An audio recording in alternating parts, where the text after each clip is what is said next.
Sí, buenos días. ¿Sí logran observar Bueno. la presentación?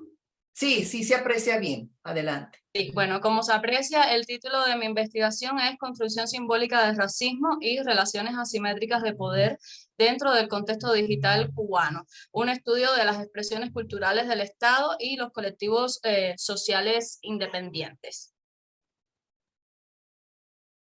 Bueno, no puedo, voy a tener que...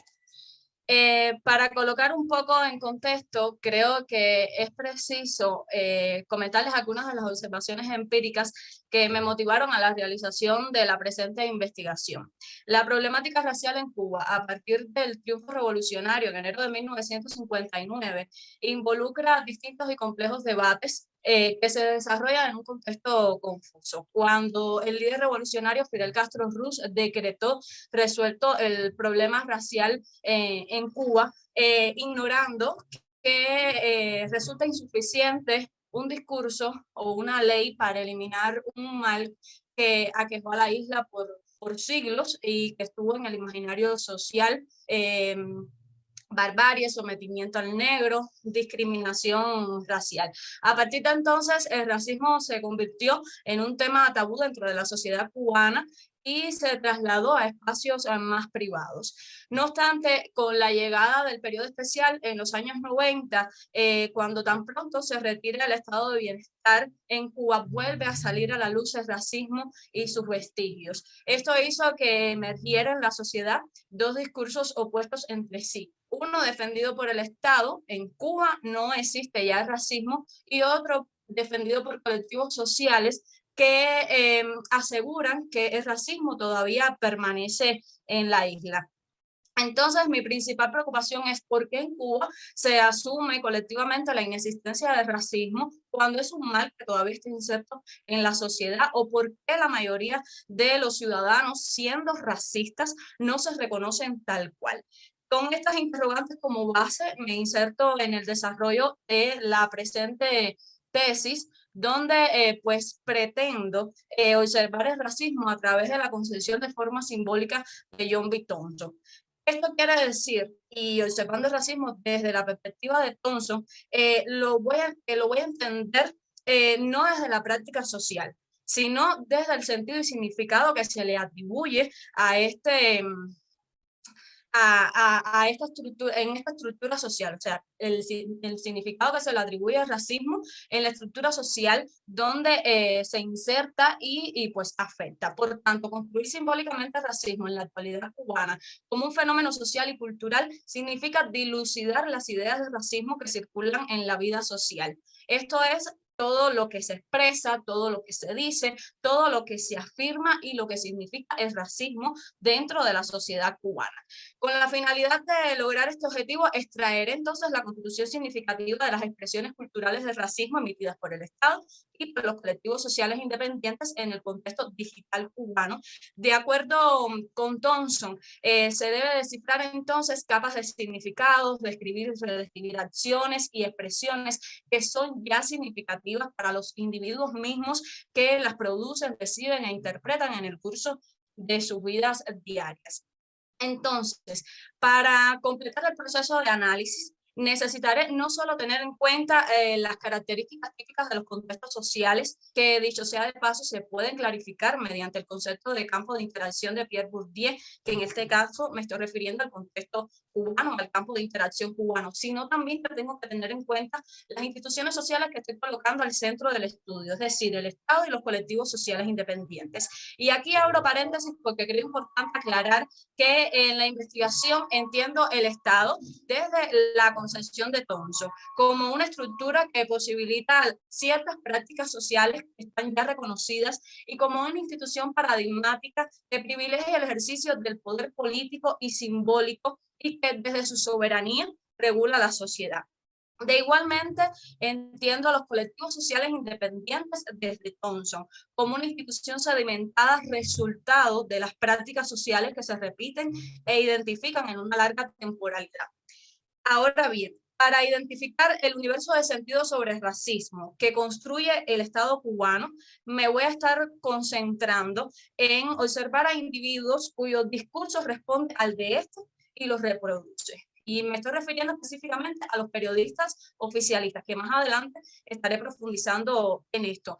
De igual modo, para identificar el universo de sentidos que los colectivos sociales independientes construyen sobre el racismo en la sociedad cubana, estaré observando a individuos que de igual manera responden al discurso de estos y me concentraré en los periodistas independientes cubanos. Y para ver cómo afecta un discurso u otro dentro de los ciudadanos, pues estaré observando a los internautas que reciben y recepcionan las expresiones culturales que ofrecen tanto uno como otro.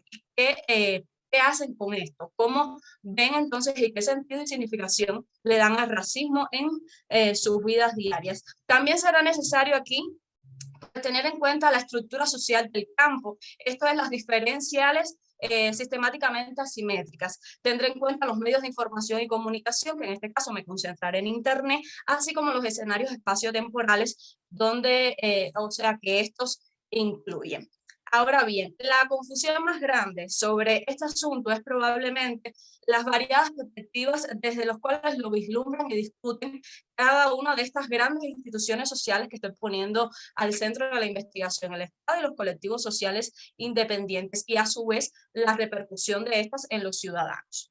En el proceso de construcción simbólica del racismo en Cuba, hay actores que tienen mayor peso para definir simbólicamente el fenómeno frente a otros actores. En este caso, me estoy refiriendo específicamente al discurso estatal. Este prevalece sobre el resto en tanto cuenta con más recursos de tipo económico, cultural y simbólico, y por tanto puede ejercer mayor poder político, coercitivo, económico y simbólico con el fin de alcanzar sus objetivos. Entonces, de esta manera, el Estado configura la idea de racismo en la sociedad cubana e invisibiliza al resto de los actores.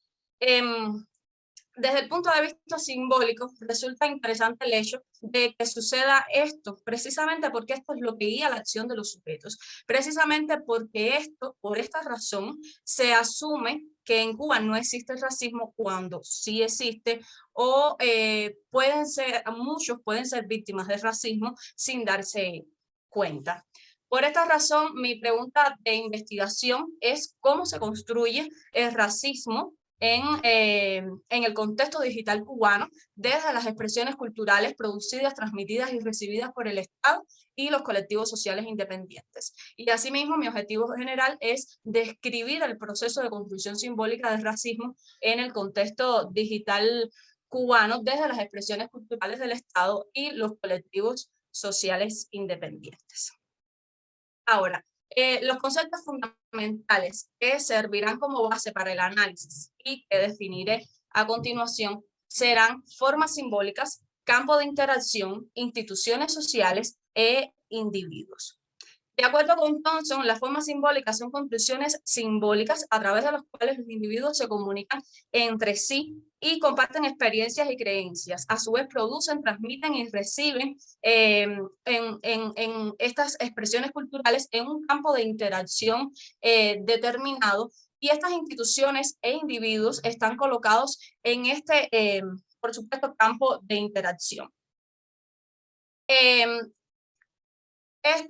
Tanto las instituciones como los individuos siguen ciertas trayectorias, poseen recursos y esto les da cierto tipo de poder para actuar en este campo de interacción.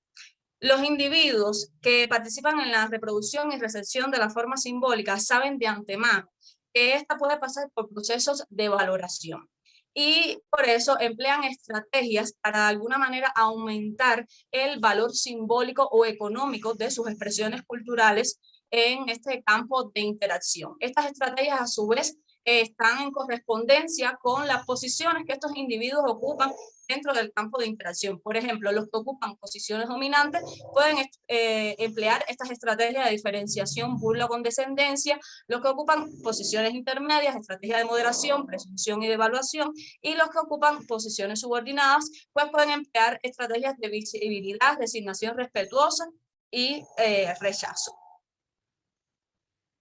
La elección de los observables la realicé a partir de las dimensiones empíricas del estudio, es decir, a partir del fenómeno observado. Por fines analíticos prácticos, concentré entonces mi estudio en 3 individuos que ya mencionaba al comienzo: el periodista oficialista, el periodista independiente y el internauta que consume las expresiones culturales tanto de uno como de otro. Estudiaré a estos individuos mediante los textos que pues ellos mismos producen y ya sean notas periodísticas, como señalo aquí, o comentarios.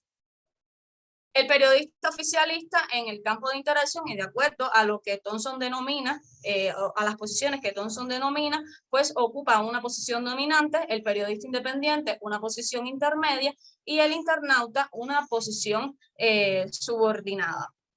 Ahora bien, para examinar el mundo categorial y a fin de cuentas observar el universo de sentidos que tanto el Estado como los colectivos sociales independientes construyen sobre el racismo, decidí indagar en la prensa, específicamente en su versión online. Para ello elegí, en el caso de los periodistas oficialistas, a el periódico digital Granma, que es el órgano oficial del Comité Central del Partido, y en el caso de los periodistas independientes, a ADN Cuba, que es una revista audiovisual, social y participativa.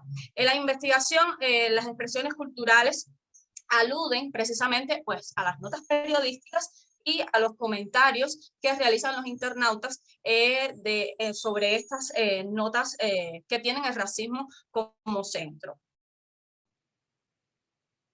Ahora bien, ¿por qué seleccioné estos sitios? Estos sitios los seleccioné teniendo en cuenta los siguientes criterios: que existieran expresiones culturales de racismo en Cuba, que hubiese presencia de cubanos como principales productores y receptores de estas expresiones culturales.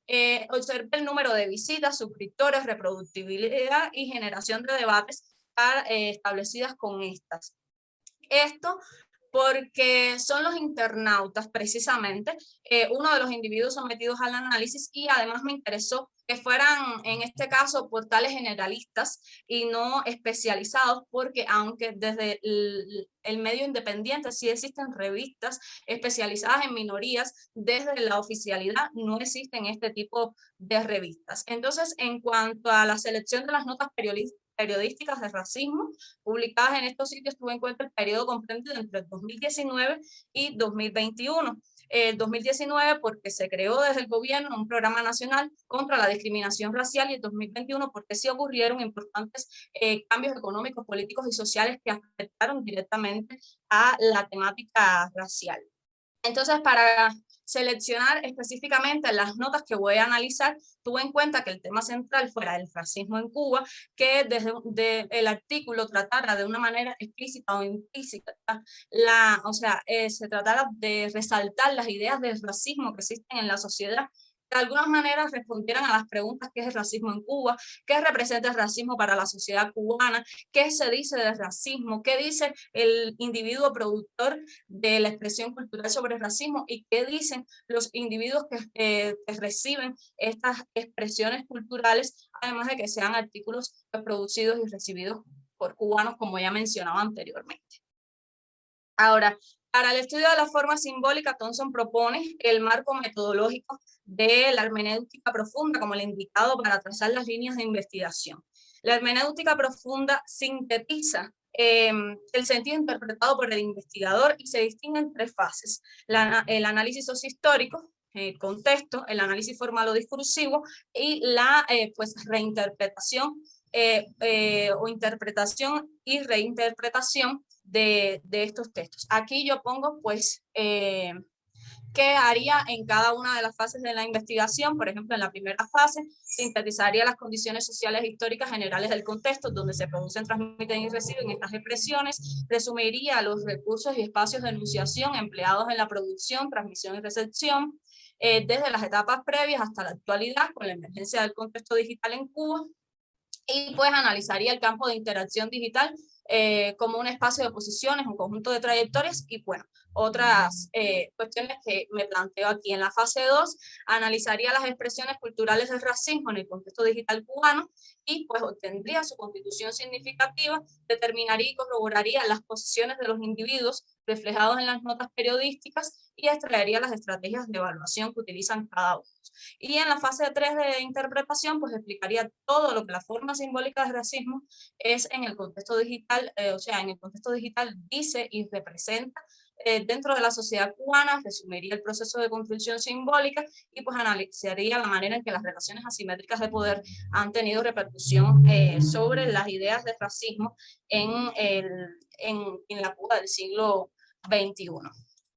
Ahora bien, en la búsqueda de un instrumento para sistematizar mis datos, consideré idóneo el análisis de información y lo tomé como guía para elaborar pues mi propia herramienta, análisis de expresiones culturales de racismo. Dicho análisis lo aplicaré tanto en las notas informativas de los periodistas oficialistas e independientes como en los comentarios que se generaron a partir de las mismas. El instrumento para el análisis de las notas informativas y los comentarios lo organicé en un documento de Excel de la siguiente manera. Tuve en cuenta, pues, reflejar ahí el título de la nota informativa, identificar los individuos que producen y transmiten estas expresiones culturales, así como una breve reseña de su recorrido profesional, cuál es el género de esta nota periodística, su fecha de publicación, encontrar palabras claves y distinguir cuál es el tema central del texto, así como delimitar los subtemas. A partir de aquí, de esta delimitación, entonces,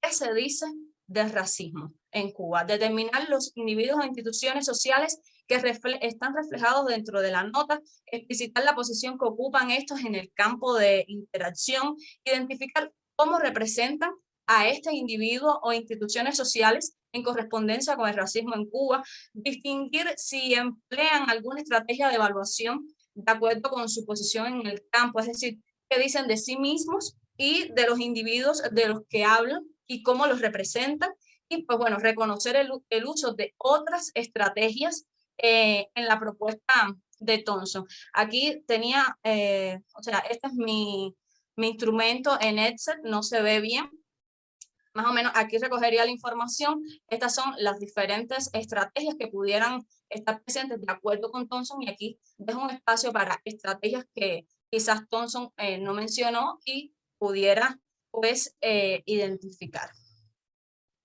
A continuación, presentaré algunos resultados de mi primera sistematización de datos. Primero, determiné las posiciones como una primera fase de la indagación, tal como me había propuesto el tutor, y pues me hizo muchísimo sentido así. Luego de definir qué posiciones ocupan uno de estos individuos, pues continué con el análisis propuesto y, basadas en la propuesta de Thompson, establecí los siguientes criterios como una especie de guía para definir las posiciones en este campo.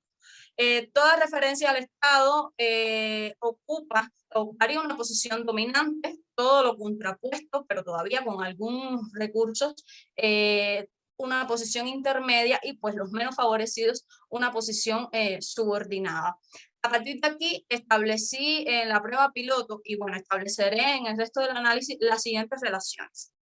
¿Qué dicen los dominantes de los dominantes de los intermedios, y qué dicen los que ocupan posiciones dominantes de los subordinados? A su vez, ¿qué dicen los intermedios de los dominantes, los intermedios de los intermedios y los que ocupan posiciones intermedias de los subordinados? Y en el caso de los subordinados, ¿qué dicen los que ocupan posiciones subordinadas de los dominantes, los que ocupan posiciones subordinadas de los intermedios y los que ocupan posiciones subordinadas de los propios subordinados, de sus pares? Esto sí me funcionó pues en la primera sistematización de datos, pero por supuesto todavía habría que comprobarlo con todas las notas que me falta por analizar. Entonces, en este primer acercamiento pude percatarme de las principales ideas defendidas por cada uno de los individuos, de acuerdo con la posición que ocupan en el campo de interacción. Y quiero mencionarles algunos ejemplos, creo que me quedan 5 minutos y me da tiempo. Los individuos de posiciones intermedias con respecto a los individuos de posiciones dominantes, aquí hay un predominio del empleo de la estrategia de evaluación y de rechazo. Esta última, aunque es una estrategia predominante entre los individuos subordinados, también se utiliza entre los individuos con posiciones intermedias. En el caso de los individuos con posiciones subordinadas con respecto a las posiciones dominantes, pues aquí predominan estrategias de rechazo, aludiendo a la vergüenza que les provoca a las instituciones gubernamentales, al carecer de leyes para proteger a las minorías, la falta de sensibilidad y acciones eficaces en el tema racial. Solo en una ocasión se refleja una estrategia de resignación respetuosa en este caso. Y pues las posiciones subordinadas con respecto a las posiciones intermedias se visualizan las estrategias de rechazo. Y por último, las posiciones intermedias con respecto a los individuos con posiciones subordinadas utilizan una estrategia de juicio en la que esta estrategia pues se la agregué, no está contemplada en la teoría, en la que asegura que por los mismos comentarios realizados el racismo sigue arraigado en la sociedad cubana. O sea, ellos establecen un juicio, lo dan por sentado. Hasta este momento, lo que pude comprobar es que los más radicales contra el Estado o las posiciones dominantes respecto a la posición que mantienen con el comportamiento de la cuestión racial son precisamente quienes ocupan posiciones intermedias. En el caso de los individuos con posiciones subordinadas, se puede percibir dos extremos. Uno que sí rechaza a los individuos con posiciones dominantes, es decir, a los que aluden al discurso estatal, y otros que permanecen con una resignación respetuosa. Los aceptan, o sea, aceptan este discurso y lo justifican. Sin embargo, en esta ocasión se aprecia más radicalidad y rechazo de los individuos con posiciones subordinadas hacia los que ocupan posiciones intermedias, o sea, hacia los periodistas independientes, considerándolos unos exagerados y afirmando que lo que nombran como racismo, eso no existe. Y al contrario, las posiciones intermedias con respecto a las subordinadas las consideran como conservadoras del racismo, aunque no lo asuman tal cual. Estos avances preliminares y como se pueden percatar han sido son resultados bastante predecibles, porque tienen mucho que ver con lo que venía hablándoles desde el comienzo, que sucede con el Estado, los colectivos sociales y con la ciudadanía. Entonces, lo que me queda por ahora es seguir avanzando en el análisis, porque, bueno, sí, tal como sospechaba, existen diversos discursos sobre el racismo, hay mucha controversia, hay muchas discrepancias sobre el racismo, y entonces, bueno, lo que me queda es seguir avanzando a ver qué arroja la investigación. Y bueno, hasta aquí llegué. Muchas gracias. Pues muchas gracias, Lizzy Mejías. Al parecer, pues no llegó el doctor Armando Chagaceda Noriega. Entonces, pues le cedemos la palabra a tu director de tesis, el doctor Carlos Emiliano Vidales González. Adelante. Muchas gracias, doctora Silvia. Lamento mucho que no haya estado aquí el doctor Armando Chaguaceda. Él, como comenté hace un momento, nos envió un correo por la mañana diciendo que no se encontraba en las mejores condiciones de salud, que se sentía muy mal, que iba a tratar de conectarse.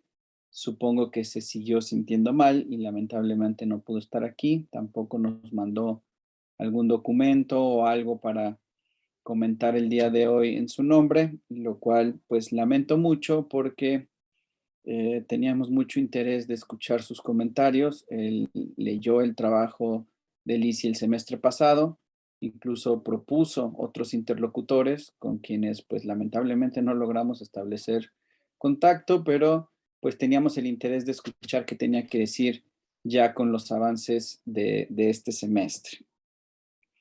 Pero bueno, seguramente más adelante tendremos la oportunidad de escuchar sus comentarios y esperamos que lo que tenga sea un simple resfriado y que no sea algo más delicado. Pero bueno, pues entonces tengo mucho tiempo. No, no es cierto. Voy a ser muy breve también. Pues yo únicamente quiero felicitar a Lizzy. Después de algunos semestres que parecía que no avanzaba y que ella misma se desesperaba. Creo que ya tomó las riendas de su proyecto. Ahora siento que en realidad no hago nada y que solo acompaño el proceso que ella está haciendo, pero eso también es muy rico. Ella ya tiene un borrador de tesis. Creo que lo que le falta es un poco avanzar en la sistematización de datos y en lo que es ya propiamente el análisis. El documento está muy bien escrito, hay cuestiones que todavía habría que afinar.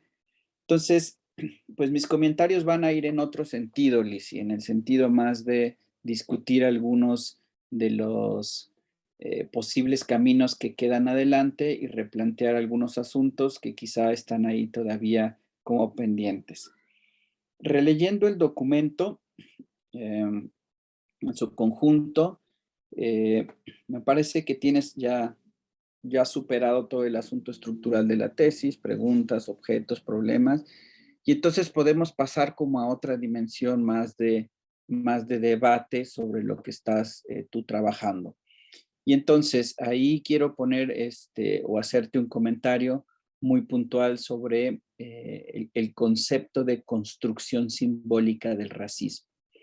Entonces, tú ya tienes un dominio pleno de la teoría, sabes perfectamente qué implica cada uno de los conceptos que planteas del autor y tienes también mucha claridad sobre tu fenómeno de estudio y ya decidiste objetivarlo en una dimensión de la vida social. Pero queda una suerte de dualismo en el proyecto. ¿Y qué quiere decir esto? Y lo dijiste ahorita en tus primeros hallazgos y lo enfatizaste en tu exposición oral el día de hoy. Unos niegan que hay racismo y otros afirman que hay racismo. Y por momentos la tesis parece debatirse en ese dualismo, como en un intento por visibilizar todos aquellos discursos que en realidad proponen la existencia del racismo en Cuba y contraponerlo a todos aquellos discursos o manifestaciones públicas de la no existencia que provienen específicamente de un actor social que es el Estado. El asunto es que por momentos parece que ese concepto de construcción simbólica se le adjudica a uno de los actores, es decir, al Estado, y que se propone al resto de actores como si fueran los opositores a esa propuesta. Pero en realidad, si lo ves desde el punto de vista de Thompson y lo que estás trabajando, la negación es parte de la construcción simbólica del racismo. No es otra cosa, no lo niega, no lo afirma. Entonces, cuando preguntas en tu objeto sobre la construcción simbólica del racismo, no está ni tendría por qué estar necesariamente vinculada a un actor social. Acuérdate que los actores sociales los escogimos de entre aquellos que creímos que iban a tener mayor preponderancia en la construcción de un universo significativo sobre lo racial. En ese sentido, la negación no es otra cosa que un componente más de la construcción simbólica. Es decir, es un universo de sentido más, ni siquiera es el único. Entonces, en ese sentido, la pregunta sería, un poco la advertencia, Lizzy, que lo dices ahorita en tus comentarios y que eso es un poquito lo que me preocupa. Encuentro lo que yo ya sospechaba que iba a encontrar. Claro, porque lo estabas buscando, ¿no? Entonces me pregunto si más allá de la dicotomía a favor en contra o visibilidad invisibilidad, negación afirmación, hay más sentidos. Acuérdate que precisamente de lo que hablamos alguna vez es que el universo discursivo y significativo sobre lo que se entienda por racismo en un campo de interacción es lo que construye la forma simbólica. Y entonces me parece que por momentos en el análisis ha sido diseñado sin querer en esta dicotomía. O sea, para visibilizar esta dicotomía y entonces estás perdiendo lo otro. Por ejemplo, hay una dimensión folclórica, hay una dimensión cultural, me explico, que no es ni negación ni afirmación, es otra cosa.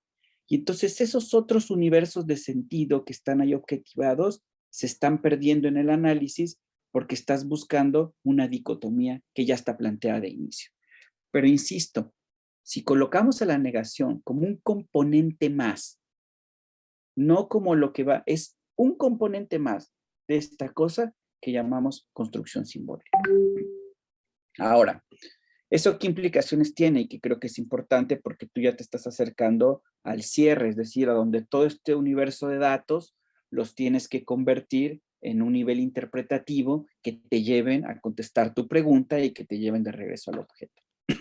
Entonces, tu pregunta de investigación es cómo se construye simbólicamente el racismo. Entonces, el racismo no es una cosa, no es un discurso único, es un universo de sentidos. Pero tú no te estás preguntando qué es. ¿Te fijas? Te preguntas cómo se construye. Y entonces te estás haciendo la pregunta por un proceso, no por un estado de las cosas. Entonces, cuando tú tratas de objetivar la negación o la afirmación del racismo, te estás preguntando por un estado de cosas y te estás preguntando por el racismo, la construcción, o sea, por la forma simbólica racismo, ¿me explico? Pero no te estás preguntando por el proceso. ¿Cómo se construyó esto? Entonces, utilizando al propio Thompson, y tú diste las pautas interpretativas ahorita, y la clave son los juegos de estrategias de valoración. Es decir, acuérdate, la forma simbólica es un reservorio, un universo de sentido, pero no todo eso se objetiva en un discurso, no todo eso se objetiva en una canción, en un mural, en un cuento, en una noticia o en el discurso de un político. Algo de ese universo se va a objetivar. ¿Y de qué depende qué se objetiva y qué no se objetiva? Precisamente de las estrategias valorativas. Y entonces creo que eso también lo estás omitiendo. O sea, estamos todavía en tu análisis en un nivel puramente descriptivo. Y entonces cuando pasemos a la fase interpretativa, que es la tercera fase de la hermenéutica profunda, pues aquí podrías retomar esto y preguntarte, ok, ¿qué se está objetivando de ese universo de sentido llamando forma simbólica de racismo? ¿Cómo se está objetivando? ¿Quiénes la están objetivando? Y entre ellos, ¿cómo se relacionan? Y entonces ahí tendrías la evidencia de los juegos o de las estrategias de valoración. Esa sería la posible respuesta a tu pregunta de investigación. Entonces, eso también nos permite regresar a la segunda parte de la pregunta. Entonces, en la primera te preguntas cómo se construye simbólicamente el racismo. Y ojo, en el contexto digital. ¿Okay? Ese es el campo de interacción. Si esto otro se da en otros campos, pues no lo sabemos, seguramente se dará de otra manera, pero en ese campo en particular es donde está situada tu pregunta. Ahora fíjate bien, ¿dónde se objetivan estos juegos o estrategias de valoración? Tú ya lo tienes muy claro porque además es uno de tus observables. Se objetivan precisamente en las expresiones culturales, ¿no? Y eso está en tu pregunta. Entonces, tú te preguntas, ¿cómo se construye esta cosa llamada racismo en este contexto digital desde las expresiones culturales? Pero aquí hay un problemita, porque dices, producidas, transmitidas y recibidas por el Estado. Y no es cierto. Algunas sí son producidas, otras no son recibidas por el Estado. Unas sí son producidas por los colectivos, pero no son recibidas por el Estado. Entonces, habría que recolocar estos dos actores que estás poniendo, tanto al Estado y los colectivos independientes. Parece que lo que ellos hacen en tu tesis es que son los productores, los actores sociales que objetivan de ese universo sentido algo. Y ese algo, que son las expresiones culturales, son reproducidas por un tercero. Y este tercero son tus reporteros y lo de la prensa y etcétera, ¿no? Ese tránsito hay que explicarlo más claramente y eso no está en el documento, en términos metodológicos, ¿no? Y eso entonces ahora sí te da las pistas y ya se crea como una suerte de argumento, ¿no? Cuando preguntas por la construcción, tienes la respuesta en las estrategias de valoración. ¿Dónde se objetivan? Pues precisamente en las expresiones culturales, pero la negación o afirmación del racismo no es el hilo conductor. Es un componente más de ese universo o reservorio de sentido. Entonces, cuidado porque en la tesis de repente se te van esas ansias de decir, sí hay, pero ese no es el centro de la tesis. O sea, el centro de la tesis no es demostrar que sí hay racismo, ¿me explico? El centro de la tesis es explicar cómo se ha construido un universo de sentido sobre el racismo en Cuba. Algunos de esos significados están asociados con la negación, pero no todos. Y entonces estamos perdiendo todos los otros universos de sentido que van a aparecer porque estamos muy obsesionados con encontrar esa dicotomía, ¿no? Que tú lo dijiste, ya la encontré. Sí, ya la encontraste. Y luego, entonces, creo que esto abriría la fase para la tercera parte de la hermenéutica profunda, que es la fase de la reinterpretación, ¿no? Y te permitiría a ti también recolocar algunas de las cuestiones que ya estás planteando en tu análisis previo y en tus hallazgos, pero que siguen siendo puramente descriptivos, ¿no? Y entonces ya también te permitiría regresar. Acuérdate que la reinterpretación hay dos niveles. La reinterpretación es la que hacen los sujetos en el contexto de interacción, esa es una. Y la otra es una metainterpretación, que es la que haces tú como investigadora en el marco del desarrollo de las tres fases de la hermenéutica. Entonces, en esta tercera fase es donde yo te invito a que repensemos este asunto, no en términos dicotómicos, sino ampliarlo más y ya empezar, porque ya tienes muchas pistas de cómo contestar a esa pregunta, y entonces en términos interpretativos tendrías que decirnos cómo se construye, cómo se construyó, qué universos de sentido están ahí agrupados y cómo se objetivan, en qué actores y de qué manera lo hace. Esa sería la respuesta a tu pregunta y creo que tienes ya muchas pistas para hacerlo. Nada más invitarte a quitarte un poquito de la cabeza, yo sé que es difícil, y dejar de buscar negaciones y afirmaciones, porque hay más cuestiones ahí que seguramente van a aparecer, y que no has dejado ver ni que aparezcan porque estás como los caballos de carreras, solo ven eso, ¿no? Y entonces está bien, así pasa a veces, ¿no? Pero ahora tienes suficiente tiempo y cabecita como para abrir un poquito el horizonte. Por lo demás, obviamente, yo estoy muy satisfecho con lo que ha hecho Lisi. Su tesis permite dialogar a un nivel de abstracción muy alto y regresar violentamente a lo concreto, lo cual es muy rico.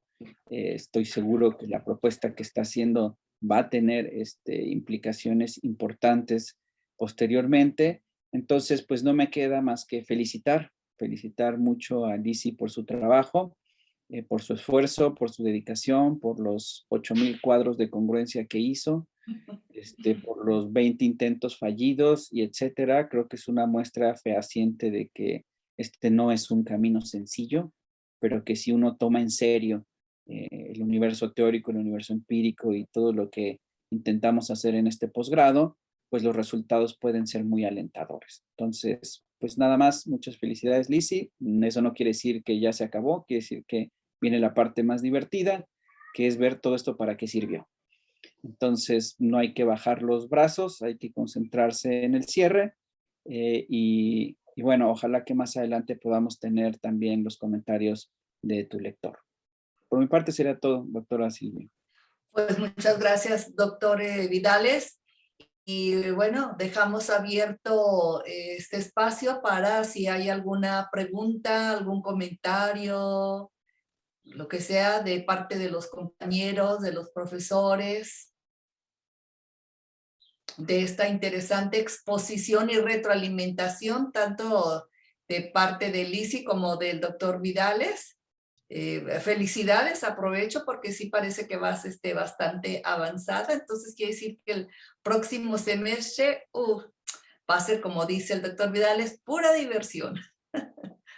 Me parece que el doctor Hernández pidió la palabra. Ah, sí, es cierto, perdón. Sí, adelante, doctor Francisco Hernández. Buenas tardes. Bueno, Buenas yo tengo un tardes. comentario sobre, bueno, dos, sobre lo que expuso. No leí el documento, por supuesto, solo me quedo con lo que habíamos leído en un principio, pero más o menos me doy una idea. Ahora bien, mi comentario es, en efecto, tú construyes o empiezas a construir tu investigación sobre una controversia. Es decir, por un lado el Estado, ¿no? Con todo su aparato y múltiples aparatos de Estado, ¿no? Sus múltiples tentáculos, etcétera, recursos, tienen una posición que no hay racismo porque la sociedad socialista construye un hombre nuevo y en ese hombre nuevo no existe el racismo, digamos simplificado así, ¿no? No puede existir. Pero luego hay espacios fuera de los círculos oficiales donde dicen que sí. Y eso te llamó a ti la atención, seguiste la controversia, seguro que tienes todos los argumentos a favor y los argumentos en contra. Y efectivamente yo estoy de acuerdo con el doctor Vidales en que esa controversia es útil, rica y que forma parte de la construcción simbólica de lo que se llama racismo, exista o no exista, eso da igual. Pero forma parte, pero no es todo.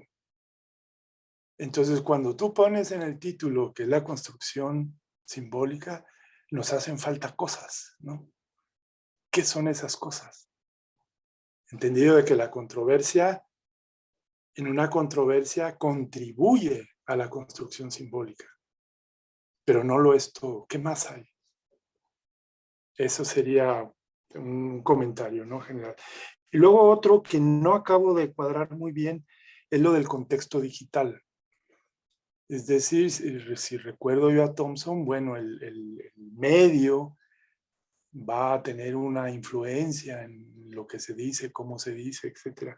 Pero ahí no acabo de ver como anclas qué diferencia hay entre el contexto digital o ver los argumentos que vienen en Gramna en la versión impresa, por ejemplo, ¿no? ¿O será que los alternativos, su único medio de salida, o los, ¿cómo le llamas tú?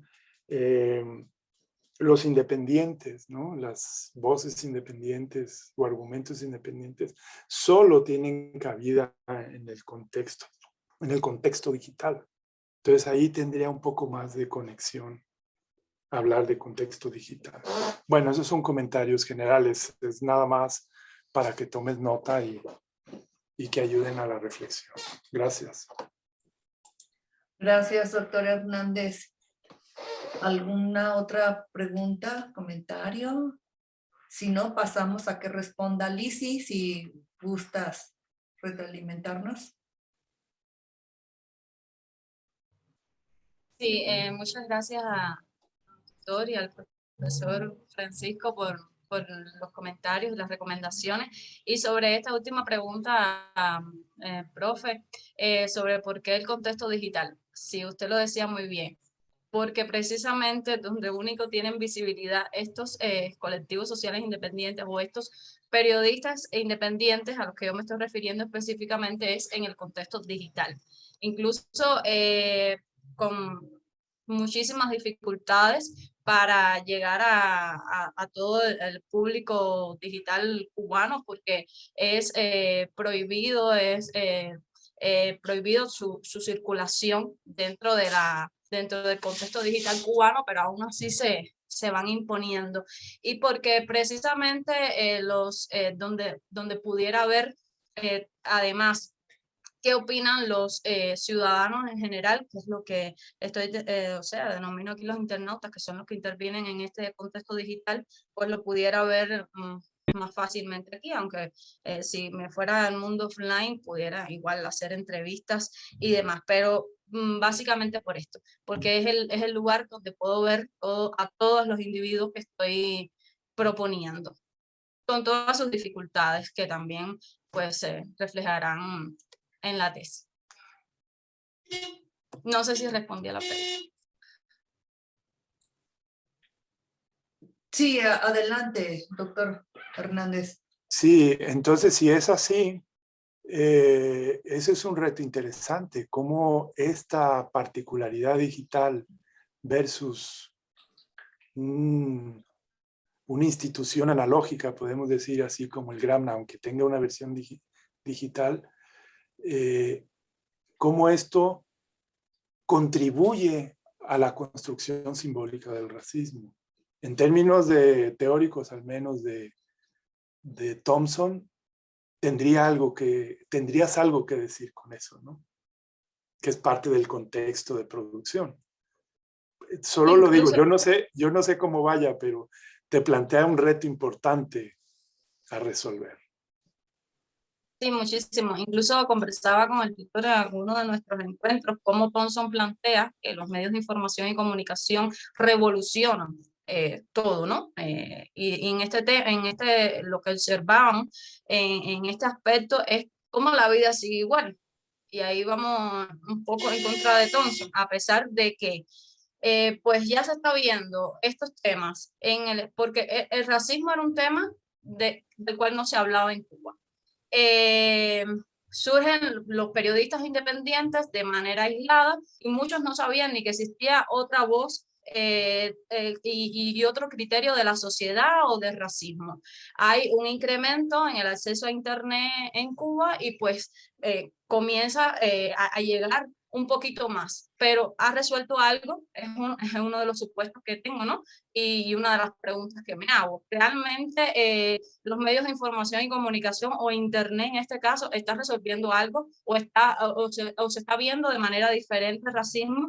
Se trasladó del espacio offline al online todo este universo de sentido, pero ¿ha cambiado en algo? ¿Hay algo diferente? Y entonces, por eso es que sí, entiendo muy bien cuál es su preocupación y de hecho lo conversaba precisamente con el tutor. Y sería un tema del que no puedo dejar de tocar en el análisis, en la interpretación y reinterpretación específicamente.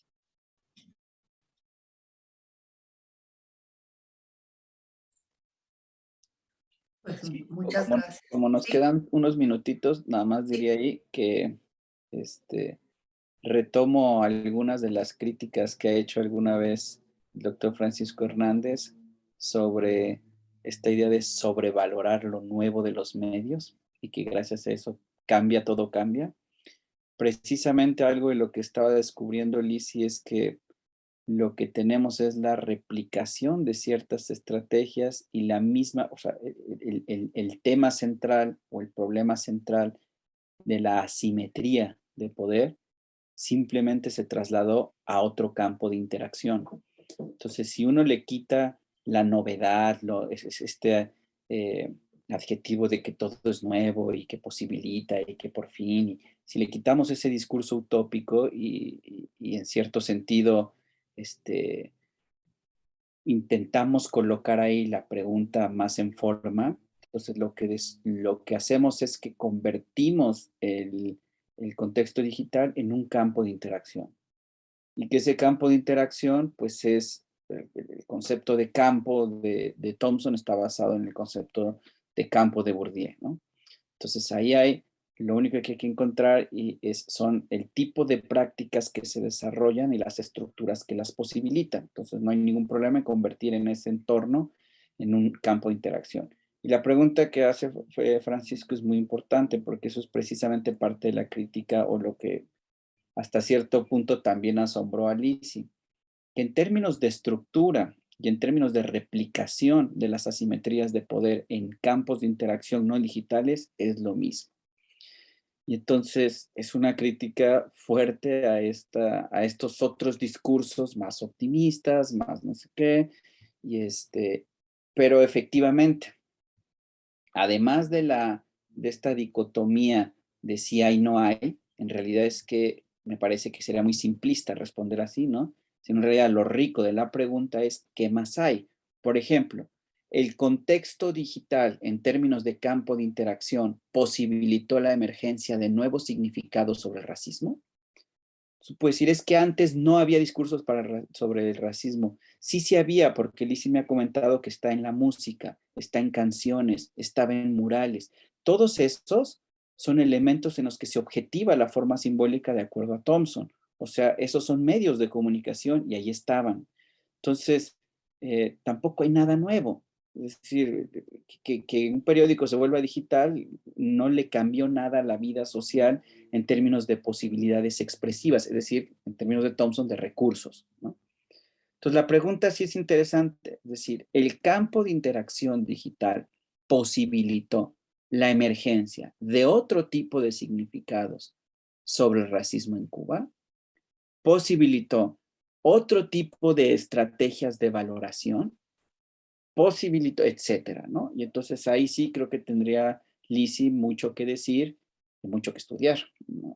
Y que también, igual que Alejandro, pues se va a divertir mucho en este último semestre analizando y pensando estas cosas, pero yo creo que eso es parte de lo que sería muy interesante en un estudio de posgrado llegar, ¿no? No solo a describir, sino a poderse hacer estas preguntas un poco más profundas y, ¿por qué no? Por ahí atreverse a hacer planteamientos que incluso desafíen a la propia propuesta de Thompson, ¿no? No tiene nada de mal. Quizá lo que Thompson piensa lo piensa muy bien en Inglaterra, pero eso no sucede en Cuba. Y no tendría nada de mal. Entonces, gracias Francisco por tus comentarios.